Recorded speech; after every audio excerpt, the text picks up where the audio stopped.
basically, my other most important thing is that I always encourage students to be developing their language outside of the classroom and looking for these discourse markers, functional phrases and fixed expressions in everyday life.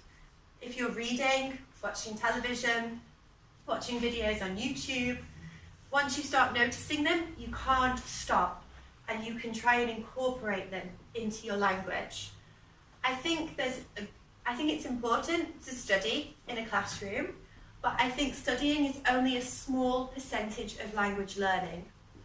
At my school, we have Spanish classes, French classes, and Italian classes for English people. English people are very bad at learning languages.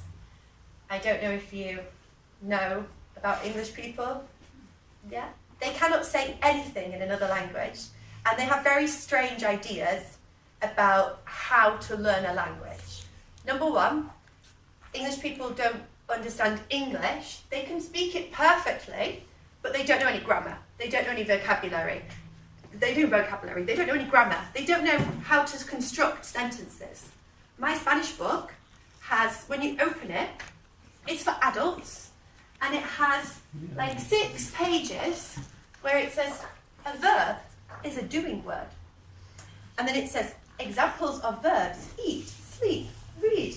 Can you think of more examples of verbs? That's for adults, because we're really bad at languages.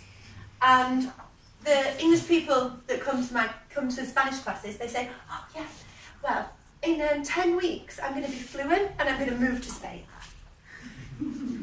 What? You're going to move to Spain? Yeah, 20 hours, that's enough to learn a language.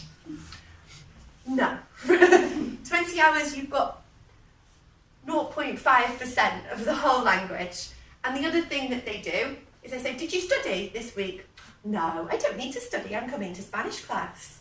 And I have to try and explain to them that going to class a couple of hours a week is only 10% of learning a language, and that you have to take control and take ownership of that language by looking to try and find new expressions, find new phrases, and to try and immerse yourself in the language.